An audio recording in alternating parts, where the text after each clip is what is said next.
A very good morning and a warm welcome to the 72nd scientific session of the Sri Lanka Veterinary Association. Ladies and gentlemen, this year, the COVID-19 pandemic has indeed made things quite different for all of us. It has tested our ability to be resilient in the face of adversity.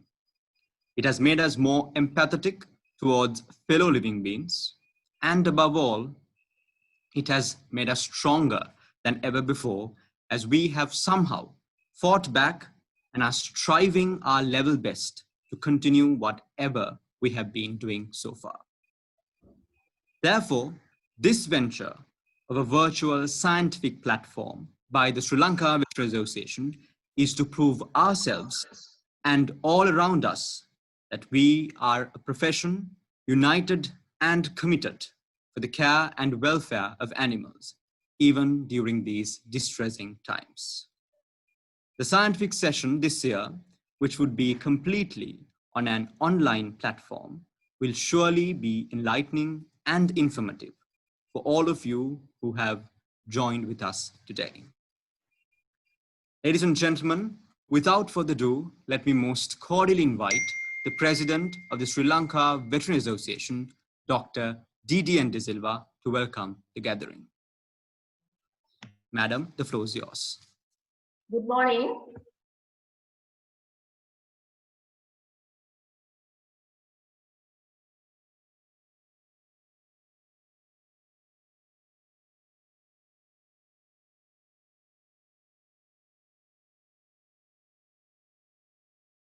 All theme speakers from overseas and Sri Lanka, distinguished guests, chairpersons, judges, presenters of various sessions, technical aides, our generous contributors, friends, and colleagues.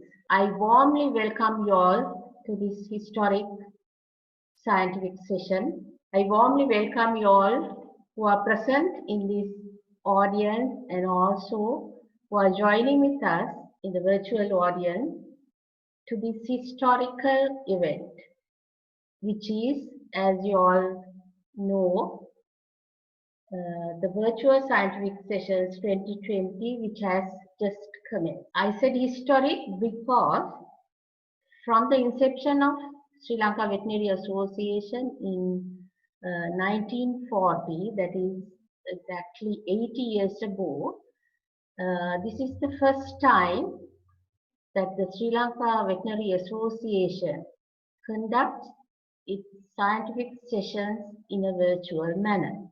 And you all know why we conduct this meeting in this manner.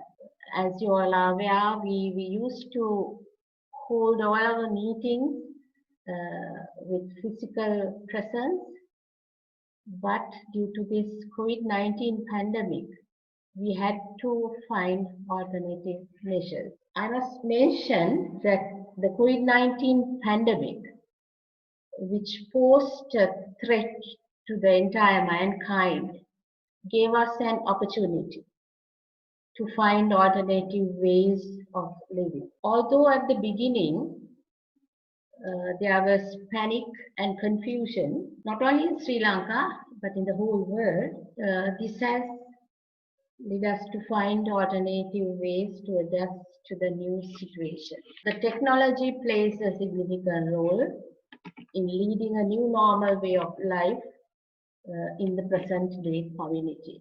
As majority of you all aware, in 2019, SLVVA was planning to conduct an international exhibition, a trade show, and an international conference in July 2020 at the Bandaranaike Memorial International Convention Hall.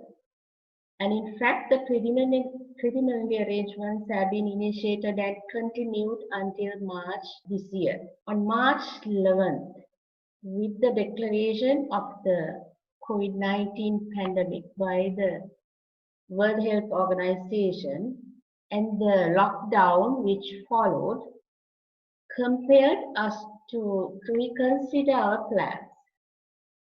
Subsequently, with the international travel restrictions, the global economic downfall, the restrictions imposed by the health sector to mitigate the spread of deadly COVID-19 disease, etc., the SLVA Executive Committee decided to cancel the scheduled activities which were planned, but to go ahead with a virtual scientific sessions and other meetings of the association using digital technology.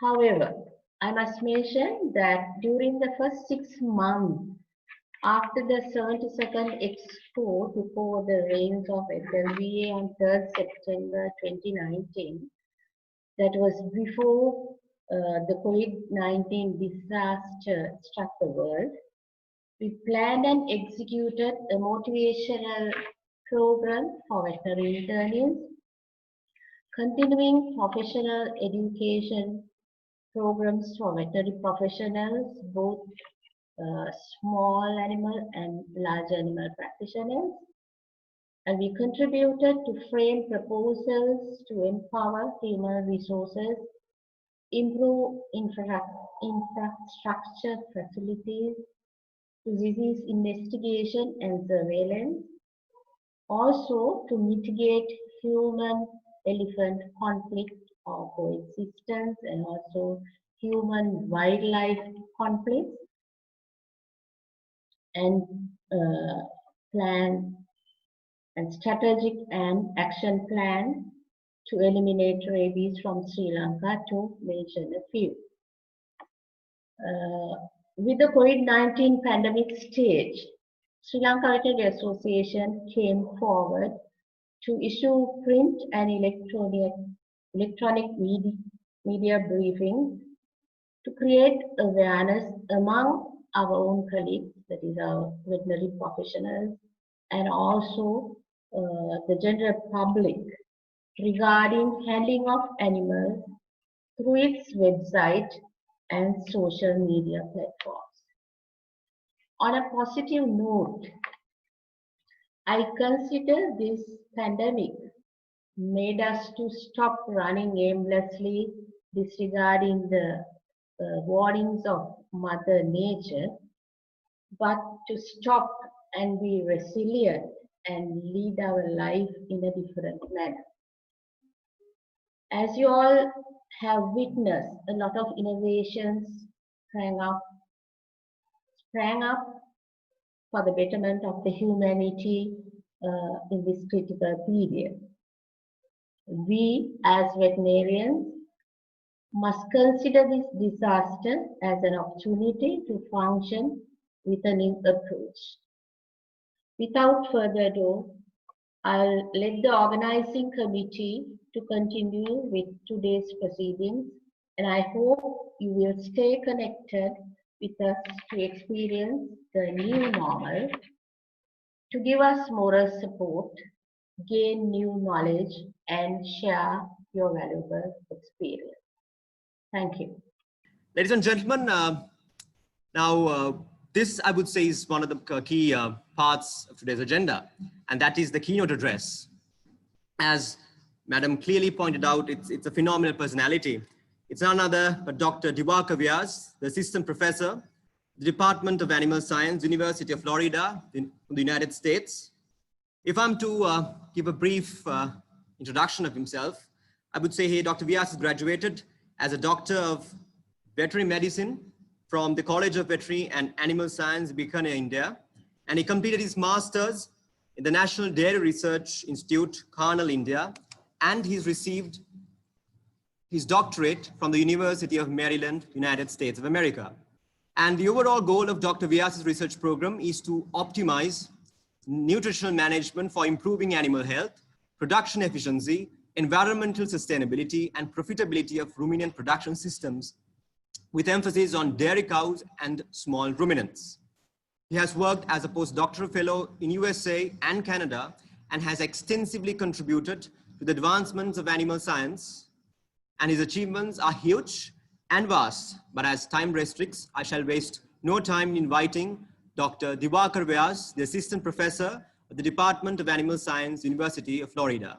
Sir, please obtain the floor. Thank you very much. Thank you very much for the introduction. So yes, I mean, I don't think I deserve that big of an introduction because I've just started my career.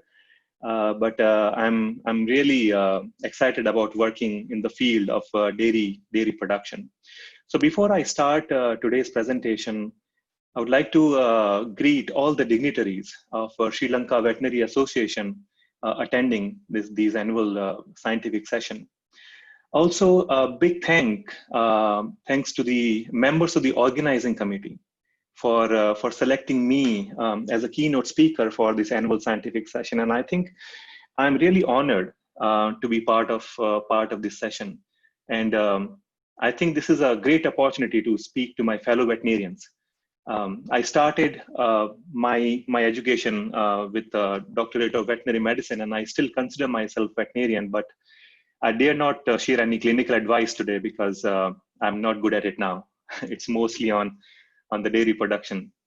I would also like to congratulate Sri Lanka Veterinary Association for organizing this annual scientific session amid this very difficult time that we are going through. And I think this is the time where role of veterinarians is even more important in improving animal as well as human health. So during my presentation, if there are any issues with my voice or my internet connectivity, please let me know and I will try to fix from my side.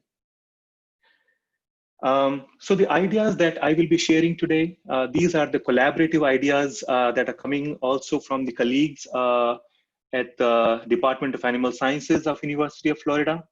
And these are also the ideas from my collaboration with the Market-Oriented Dairy Project in Sri Lanka. Because of this project, I got an opportunity to come to Sri Lanka and work in the dairy sector.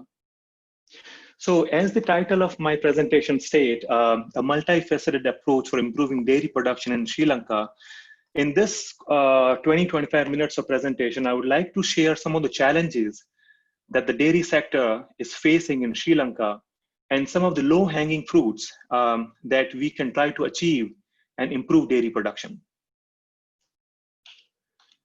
So the reason why there has been so much emphasis on dairy production in Sri Lanka is because of the goal of government of Sri Lanka to make Sri Lanka an independent country in terms of dairy production. So because of that goal, these are a couple of snippets that I'm sharing. These are a little old in 2012 and 2013 when thousands of dairy cows were imported from Australia with the goal of improving milk production in Sri Lanka. So as I said, it all started with the very noble intention of the government of Sri Lanka of improving the dairy production. But along with these cows, there came some challenges. And it was very important for our producers to learn from those challenges and to adjust with the new normal of working with these foreign breeds and still improve milk production. So in today's presentation, I'll be sharing some of the challenges that have been the producers are going through. Okay. So before going on the challenges, are we increasing milk production in Sri Lanka? So these are some of the numbers that I got from the government of Sri Lanka website. And we can see that in last 5 years, producers are doing a great job at improving milk production.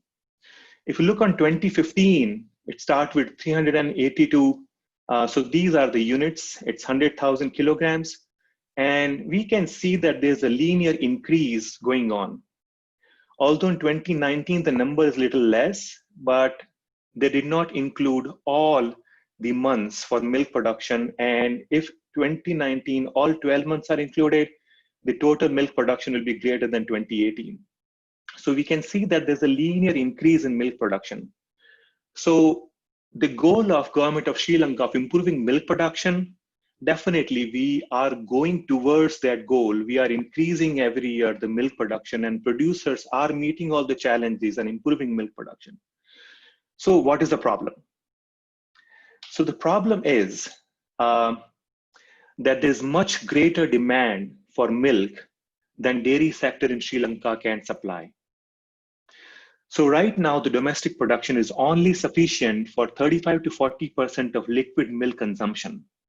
So there's a huge gap that we need to fill in. The another problem is that the average yield per cow is very low. So there's a huge scope here where we can improve the production per cow.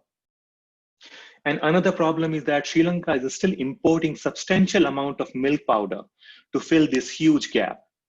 So if we increase the average milk yield per cow, if we increase the milk production on a country basis, there is a possibility that dairy sector will be very profitable and we should be able to reduce these imports of milk powder from foreign countries.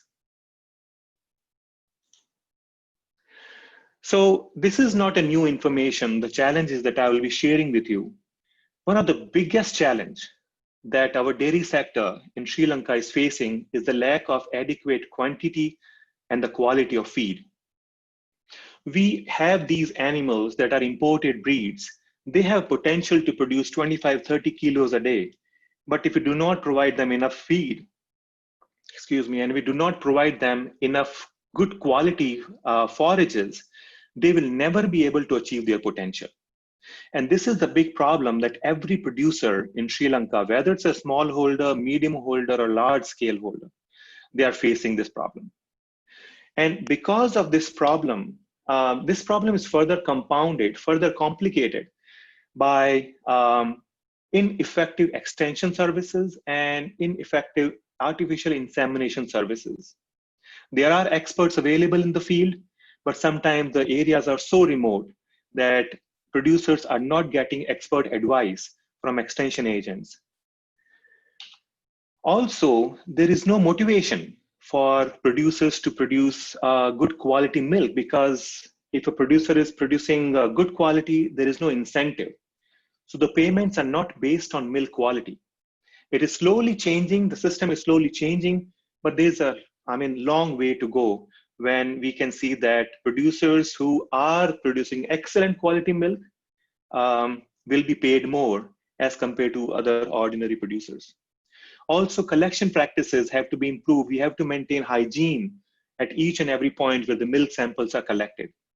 So these are different sections of the dairy sector that needs improvement, and there are significant challenges.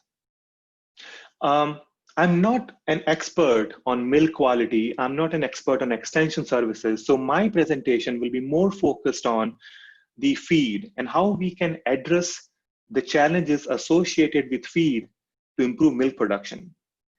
And because I'm a nutritionist, I believe that feed is the most important factor that has to be addressed if we want to make countries self-sustainable in terms of milk production. So in this course of 15-20 minutes, I will be discussing some of the recommendations. I'm not spending more time on challenges because we all know what the challenges are, but what are the recommendations? I'll be spending some time on the water availability, the quantity and quality of feed, and why ration formulation is more important. So water, not many producers think about it.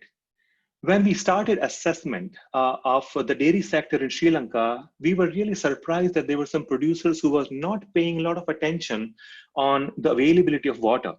It was not available 24 hours a day. So water is the most important nutrient for dairy cows, and it is the lowest hanging fruit that we should be trying to achieve to improve milk production. Dairy cows suffer quickly and severely from inadequate water than any other nutrient. And especially from the tropical countries like Florida, like Sri Lanka, heat stress can be very, very stressful for cows. So with every 1 degree increase in temperature, water consumption increased by 1.52 kilograms. If we do not increase that water consumption, the milk production will go down. So on an average, cow drinks 2.5 to 3 liters of water for each liter of milk produced. And each liter of milk is more than 90% of water. So there's a direct relation. You just provide ad libitum water for dairy cows, they will respond in terms of increasing milk yield. Do we have any data to suggest that?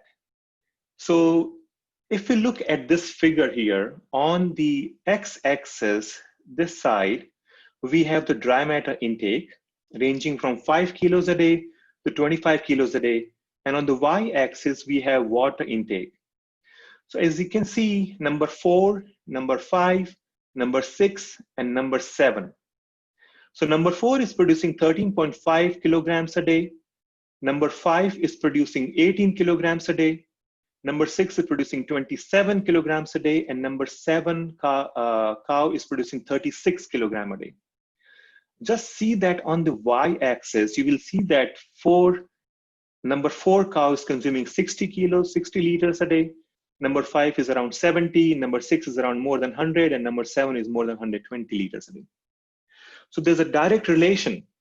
We increase the water availability, cows will be able to increase the fluid volume if they are getting enough nutrients. So the importance of water, I cannot overemphasize. And this is the very easy recommendation that can be achieved by our producers. Now, second biggest challenge that our producers are facing is the feed quantity. I hope I can play this video. So this is a cow that is coming after milking. So right behind that is a milking parlor, and this cow is coming after milking. And I'd just like you to observe what this cow is doing. So she's done milking. Now she'll be going towards feed bunk. And then the first thing she's looking for is feed. Right here, she's looking for feed because she's hungry. Now, the bunk is very clean, as we can see here, and it's good. I mean, the bunk should be clean, but it is sparkling clean with no feed. That is not very highly recommended. This cow can see the feed next to the bunk, but this feed is not present in the bunk. This adds to the stress factor. So again, what we recommend is at least 20 to 22 hours a day. If dairy cows can see feed, they will be able to produce as much as possible. I mean, this is not a very, very difficult recommendation to follow. This is a very simple recommendation, but most of the producers just overlook it. Some of the producers we have seen that instead of 20 hours of feed, cows do not see 20 hours of feed a day. So they see only for 4 hours, they consume everything that is offered, and then they do not have any feed. So feed quantity is very, very important. Why do we emphasize on feed quantity is if we look at the dairy production cycle, I will not emphasize too much time on that because we all are very well aware of what the dairy production cycle looks like. It starts from calf. These calves are weaned. They go to group pens. These are bred, heifers are bred, they become pregnant. These heifers produce calf, and after they produce the first calf, these are called fresh cows. They start producing milk.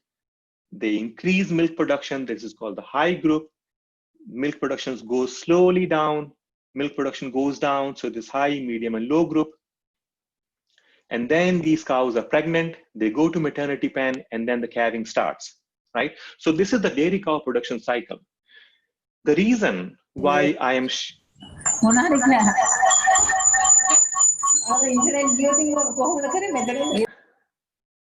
So the reason I'm sharing this whole cycle is because if we change the feeding in one part of the cycle, it will throw this whole cycle off the loop. Okay. So one of the most important aspects of this dairy production cycle is the phase when animals are calving. So if you look on this phase here, this is the dry phase. This line, when animals are calving, when these cows are calving. And then this is an early lactation where animals are increasing the milk production. Mid lactation, late lactation, milk production slowly goes down. Now there is a very, very important phase. And as a veterinarian, we all understand this is the phase when animals are very, very prone to different metabolic disorders, different diseases. So I would like you to follow this green line here. This is the green line that is the energy requirement. As you can see, that energy requirement goes exponentially higher after calving. And then it slowly goes down. And if you look at the red line, this red line is how much these cows are consuming.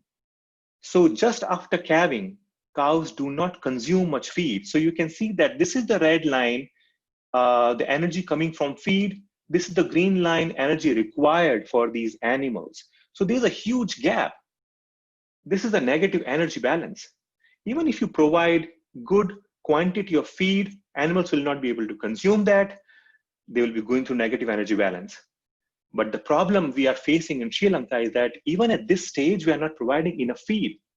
Cows cannot eat much and we are not providing enough feed. So we further compound this whole negative energy balance issue. So what happens? Because we do not provide enough nutrients here, the cows lose body condition. And because cows lose body condition, we have so many connected effects, like their reproduction efficiency goes down, the conception rate goes down, the body weight of the calves goes down. It all is related with the low quantity and the quality of feed that is available, at least during this phase, which is considered a very important phase. Now, this graph again shows the same thing. This is the line where animals are calving. You can see that the milk production increases and then slowly goes down.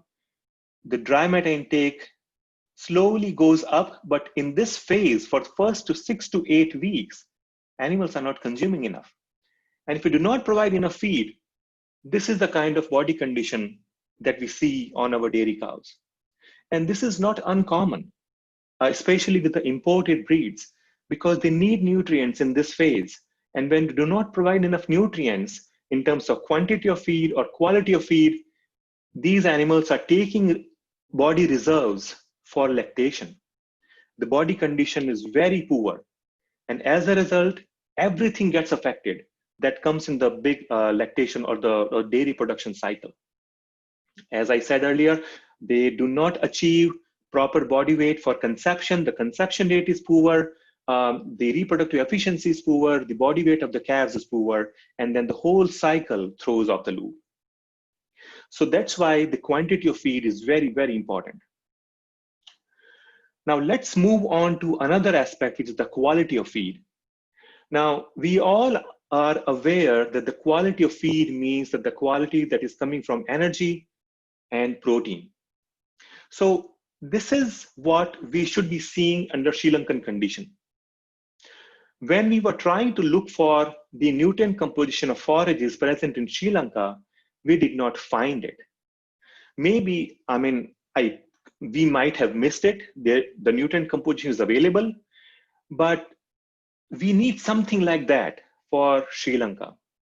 That forages that are available in Sri Lankan condition, what are the nutrient content of those forages? It is very, very important, because if we do not know that, we won't be able to feed our animals properly.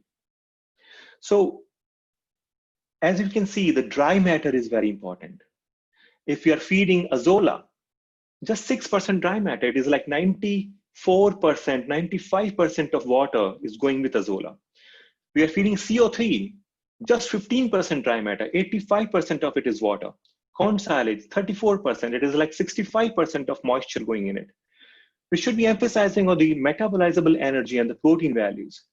But what we are doing right now is that we are mostly focused on the price. Like, which is cheaper feed, that's what is available to the cow. And for the next 5 minutes, I would like to share this, that cheaper feed is not always a good feed. So this is what we have seen here. For example, CO3, it is 6 rupees a kilo. The prices might have changed. These prices are like 6-7 months old. Green maize, fresh maize is like 12 rupees a kilo. Corn silage is like 21 rupees a kilo. Good quality corn silage is 21 rupees a kilo. Now, if I just see this number, I will say CO3 is very cheap. Let's start feeding CO3. I will save money. But then we are not comparing apples with apples. Because as I mentioned earlier, CO3 has more moisture as compared to corn silage. So let's compare this price on a dry matter basis, right? I do not want to pay for water. I do not want to pay for moisture. I need the dry matter. So if I convert these values on a dry matter basis, so for 1 kilo of dry matter, CO3 is 40 rupees a kilo. The 1 kilo of dry matter from CO3. 1 kilo of dry matter from green maize is 60, 1 kilo of dry matter from corn silage is 63. Now we see that the difference is not that huge, right? So again, I would like to go a step further. It's just not on dry matter basis. Let's look on the energy basis. So which feed is providing good amount of energy at a cheaper cost? So these are the numbers. If we see here, this is the price per unit of metabolizable energy, per megajoule. We can see that there's no difference now. So corn silage is equally expensive as CO3. So CO3 is not a cheap feed. So this is the concept that we have to change for our producer. So sometimes cheaper feed is good for our farm, but maybe animals are not getting enough nutrients. So this is the change in the perception we are looking forward to in our producer. Now, next question comes to our mind is that, well, CO3 has the same price as corn silage. Why should not I feed CO3? Because it's the same price and it is easily available. Yes, that's a very valid point. But the nutrient composition of corn silage is very consistent. It doesn't change much. But with the CO3, it changes. If you look at this data, this is the data on CO3. Depending on when the CO3 is cut, 60 days, after 60 days, after 90 days, after 120 days, the nutrient value will change completely. So for example, let's focus on the crude protein, these orange bars. So 60 days, the crude protein is really good, 12.1%, 90 days, 10.6, 120 days, 8. We do not know when it is harvested, right? So the value, the nutrient content of these CO3 is not very consistent. So again, We have to look at the prices per unit of nutrient basis, and we also look at the consistency in the value. So that is what the quality of this feed stuff is. Now, this is the last section of my presentation. I'll spend some time on the concepts of ration formulation, which is again a very, very low hanging fruit, and our producers can easily do that. So if we are formulating a diet for a lactating cow that is 600 kilograms and producing 25 kilos a day, I go to the farm and I ask a producer, what are you feeding? So 90% of the producers will tell me, I feed 50 kilos of CO3, I feed 9 kilos of concentrate, I feed 6 kilos of beer pulp, because beer pulp is easily available, minerals and vitamins. So this is what. And then my next question is, are you providing enough nutrients to your cows? They don't know much about that. So let's do a quick math here. So the dry matter of CO3 is 20%. So when they are offering 50 kilos, the dry matter that they are providing is 10 kilos. If I just add all the dry matter, the total dry matter provided to this cow is 18.27 kilos. Now the producer is thinking that, well, 50 kilos of CO3 is a lot of feed, animals are getting enough nutrients. But let's check how much animal needs. So these are the nutrient requirement. I will not go into a lot of detail. I'll just go for 600 kilograms here. The dry matter is 12.96 kilos. This is for maintenance. And then for milk production, it is another 8.25 kilos. If you look at this value here, the intake has to be 21.2 kilos of dry matter. How much are we providing? Just 18.27. So even on the dry matter basis, these animals are losing 3 kilos of dry matter. They will never be able to produce 25 kilos. So that is why the ration formulation is very, very important concept that needs to be shared with our producer. Now, with the market-oriented dairy project, we have come up with an app that will be used by producer. So this app, we can formulate diets for cattle, buffalo at different physiological stages, either dry, pregnant and lactating or lactating.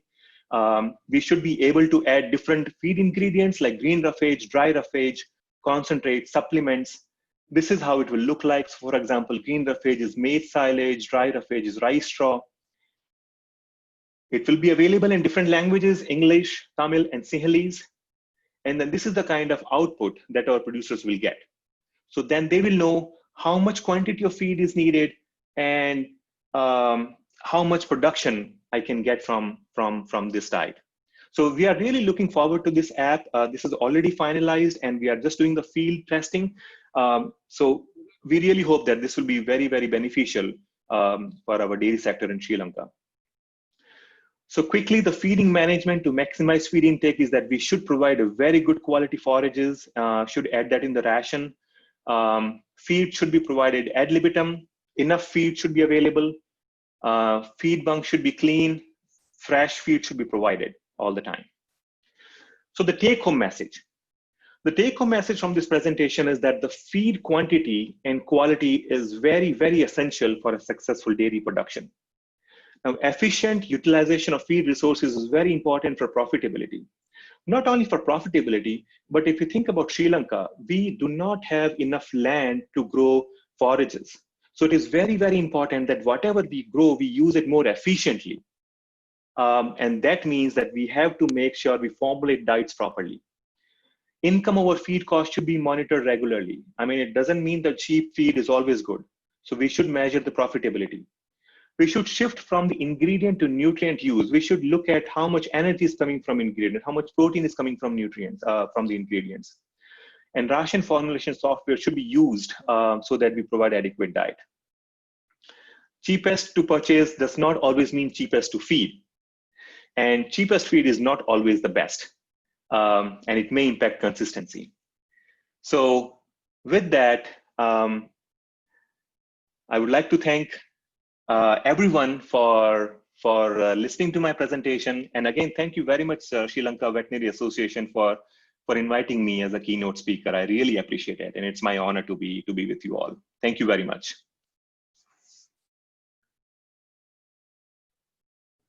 Thank you very much, Dr. Vyas. And I'm sure that everyone is enthralled to listen to your presentation. And once again, thank you for the insight of the Sri Lanka dairy sector and the scientific analysis you provided. And I would just like to know whether the audience here, and I'm sure the ones joining online would like to, I'm sure they would have a few questions for you. Is it all right if we join them in? Yeah, sure. Yeah, so people joining online and ones in the audience, if you have any questions, you can definitely throw them at Dr. Vyas. I'm sure he's willing to answer them. Yeah. And also, if you have questions later as well, this is my email ID. Please feel free to send any questions on my email.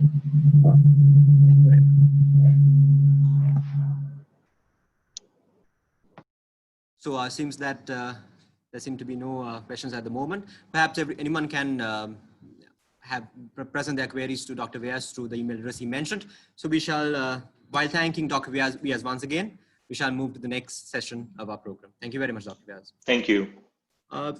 Ladies and gentlemen, we would like to, we've almost come to the end of the opening ceremony of the 72nd scientific sessions of the Sri Lanka Veterinary Association.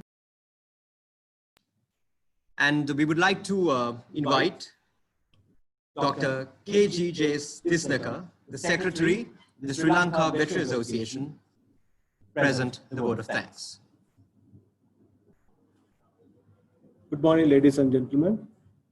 The President, Sri Lanka Veterinary Association, the Dean of the Faculty of Veterinary Medicine and Animal Science, the Director General, the Department of Animal Production and Health, the keynote speaker, and the other speakers, distinguished guests, Executive Committee members of SLVA, the Chair Scientific Committee, and the members of the Scientific Committee, invited chairpersons, judges for the sessions, representatives from sponsors, presenters, authors of abstracts, and dear colleagues.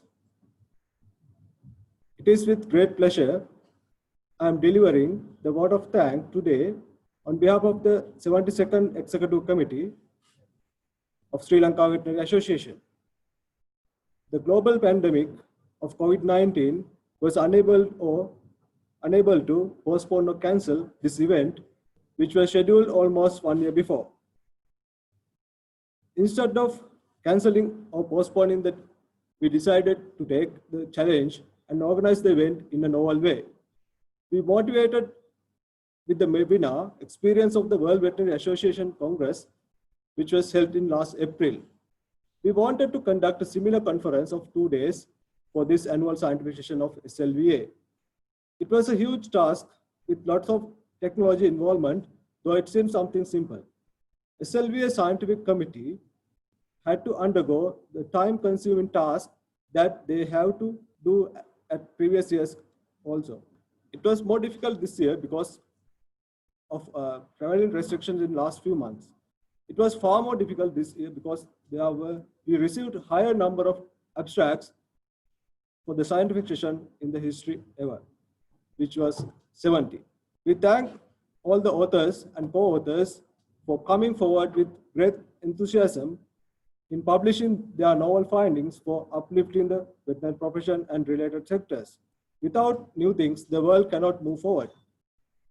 First of all, I must thank Dr. Sampath Lokugalapatti, the chair of the scientific committee, who paid tremendous effort from the beginning up to today with great commitment and dedication from the selection, reviewing, editing, compiling, and beyond that up to the technical organizing of the webinar. I highly appreciate your service on behalf of the 72nd Executive Committee of SLVA. The great support given by the other members of the scientific committee to improve the quality of abstracts by even looking at the minor corrections is highly appreciated. Without your support, this standard of the publications could not be achieved. This year, we had to select more than 25 reviewers for diversified areas to review this large number of abstracts. All the reviewers were very supportive and gave their fullest support voluntarily by reviewing the abstracts provided to them on time. And we are very much grateful to the reviewers for their invaluable support given to us. Without your support, it is not possible achieving this mammoth task. This year also, number of sponsors came forward to support us meeting the expenses of this event with our courtesy request. The US Soy Superfeed Private Limited, CPET Animal Care Private Limited are the main event sponsors. Contribution of all of them and other session sponsors are greatly appreciated. And we believe that you will be with us in future as well. The Dean of the Faculty of Veterinary Medicine and Animal Science wholeheartedly accepted our kind request to obtain the fast internet and network facility of the faculty and the main audiovisual unit for the launch in this event. Furthermore, the Dean and the academic and non-academic staff were very supportive to us when we were organizing this event. Your support is greatly appreciated. We are very much thankful to the Director General of the DAPH and the Dean of the Faculty of Veterinary Medicine and Animal Science for participating in the opening ceremony with limited number of participants which were arranged, making the great tradition of this prestigious organization while adhering to health guidelines. Your presence and blessings are a huge strength for us. The chairpersons, the judge panel participating today on our invitation are very much appreciated. We thank you very much for your presence here and for some judges, those who will be joining online on today and day after tomorrow. I must give a very big thank to the keynote speaker, Associate Professor Divakar Vyas from University of Florida, USA, for accepting our kind invitation without any hesitation and delivering the eye-opening keynote speech today. It was very well delivered and highly appreciated. And my sincere thanks also goes to the theme seminar speakers, those who are delivering their speeches in time to come during the day. Your presence makes this event colorful and strong. The support given by the printing partners and other logistic providers are highly appreciated. At last, but not least, I must thank the session coordinators and all the members of the 72nd Executive Committee on behalf of the President of Sri Lanka Veterinary Association for the fullest support given to us when organizing this event successfully. Thank you. Have a wonderful experience of webinar from now onwards. Thank you.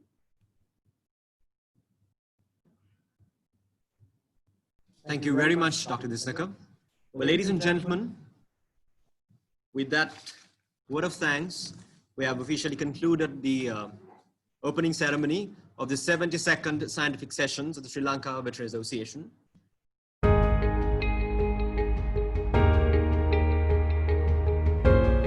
In the United States, there are about 2.2 million farms. We stand together and ready to continue to grow and produce the food that fuels the world.